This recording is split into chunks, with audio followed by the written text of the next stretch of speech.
बिस्मिल्लाहिर्रहमानिर्रहीम। अस्सलामु अलैकुम वरहमतुल्लाहि ताला वबरकातुहू। मैं उम्मीद रखता हूँ आप सब खैरियत से होंगे और इस दुआ के साथ आपके साथ गुफ्तगू का आगाज़ करता हूँ कि अल्लाह ताला आप सबको दीन और दुनिया की भलाइयाँ नसीब फरमाए और ज़मीनी आसमानी आफात व बलियात से हमेशा महफूज फरमाए। आज हम गुफ्तगू करते हैं उश्र के हवाले से। चंद सवालात हमारे व्हाट्सएप ग्रुप के अंदर पूछे गए, उनको आपके सामने रखना चाहता हूँ। उश्र के हवाले से सबसे पहले तो अल्लाह ताला कुरान करीम बुरहान रशीद में इरशाद फरमाता है, वमा अनफक्तुम मिन शैइन फहुव युखलिफु व हुव खैरुर राज़िकीन। और जो कुछ तुम खर्च करते हो अल्लाह की राह में, वो उससे बेहतर अता फरमा देता है और वही है जो बेहतर रिस्क देने वाला है। हदीस मुबारका में है, रसूल पाक सल्लल्लाहु अलैहि वसल्लम इरशाद फरमाते हैं कि हर वो शय जिसको ज़मीन निकालती है उससे उश्र या निस्फ उश्र अदा करना वाजिब है। सही मुस्लिम की हदीस है। और इसके अलावा चंद सवालात हैं कि उश्र कैसे अदा किया जाए या निस्फ उश्र कैसे अदा किया जाए। उश्र 10वें हिस्से को कहते हैं और निस्फ उश्र 20वें हिस्से को कहते हैं। वो जमीन जो बगैर किसी कीमत के अदा किए सैराब होती है, उस जमीन से जो पैदावार निकलती है उससे उश्र का निकालना वाजिब है। और वो जमीन जो कीमत के साथ सैराब की जाती है, यानी कीमत अदा करके ट्यूबवेल का खर्चा है वगैरह वगैरह, तो इन चीज़ों के ज़रिए से अगर आप अपनी ज़मीन को सैराब करते हैं तो फिर इसकी पैदावार से आप निस्फ उश्र अदा करेंगे, यानी 20वां हिस्सा उश्र अदा करेंगे।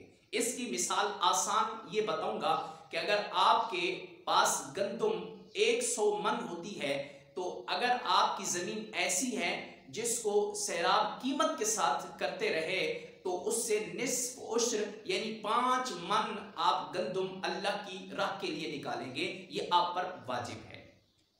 और एक सवाल है, वो सवाल ये है कि आया वो जमीन जो हम ठेके पर देते हैं और मुजारे उस जमीन को काश्त करता है, अब मालिक पर वो उश्र होगा या मुजारे पर उश्र होगा? इसकी दो सूरतें हैं।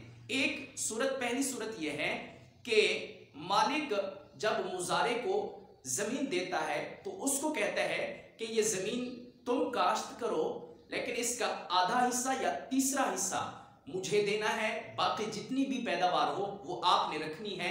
तो इस सूरत में फुकाहाए किराम फरमाते हैं जितना जितना भी हिस्सा दोनों में तकसीम होगा तो हर एक शख्स जो है, जमीन का मालिक भी और मुजारे भी, हर एक अपने अपने हिस्से से निस्फ उश्र यानी 20वां हिस्सा निकालना उन पर वाजिब होगा।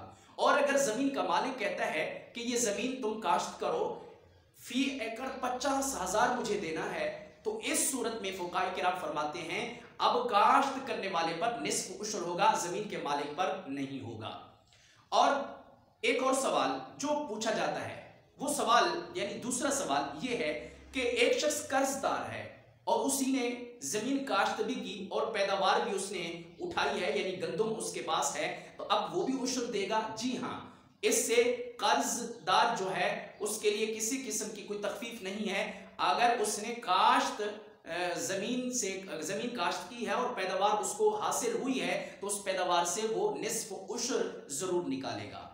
और तीसरा सवाल ये है कि क्या ये निस्फ उश्र जो 20वां हिस्सा उश्र दिया जाता है, इसके लिए 1 साल का गुजरना शर्त है? जैसे ज़कात के माल में, यानी 1 साल उस माल को हो जाए, वो इस्तेमाल में भी ना लाए तो उसके बाद ज़कात वाजिब होती है। क्या उश्र में भी ऐसा है? नहीं, बिल्कुल नहीं। उश्र में ऐसा नहीं है। आपने जैसे ही ज़मीन काश्त की, काश्त करने के बाद पैदावार आपने निकाली है तो उसके फौरन बाद आप पर उश्र वाजिब हो जाएगा, निस्फ उश्र देना आप पर ज़रूरी होगा।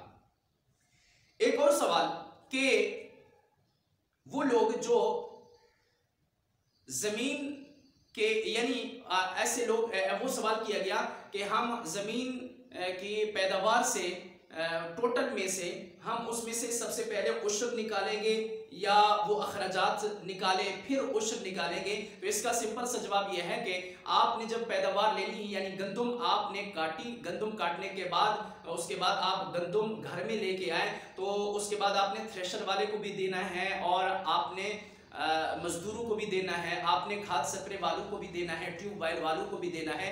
तो आपने सबसे पहले ये काम करना है कि टोटल पैदावार में, टोटल गंदुम में सबसे पहले निस्फ उशुर निकालना है। यानी 100 मन गंदुम हुई है तो 5 मन आप साइड पे अल्लाह के लिए रखेंगे। उसके बाद जो बचती है फिर आपने उस पर अखराजात लोगों को, जो मजदूर हैं उनको मजदूरी देनी है, जो थ्रेशर वाले हैं उनको मजदूरी देनी है, जो खाद स्प्रे वाले हैं उनको पैसे अदा करने हैं। यानी सबसे पहले काम जो आपने करना है वो उश्र निकालना है। उश्र निकालने के बाद टोटल में से फिर आपने बाकी अखराजात को निकालना है। ये चीजें थी, ये सवालात थे जो हमसे पूछे गए और आपकी गोशोगुजार कर दिए हैं। मैं दुआ करता हूँ अल्लाह ताला आप सबका हामी नासिर हो और हम सबको और हम सब की फसलात को अल्लाह ताला अपनी रहमतों और बरकतों के साथ इसमें बढ़ोतरी नसीब फरमाए और इजाफा नसीब फरमाए। वस्सलाम व रहमतुल्लाहि ताला व बरकातुहू।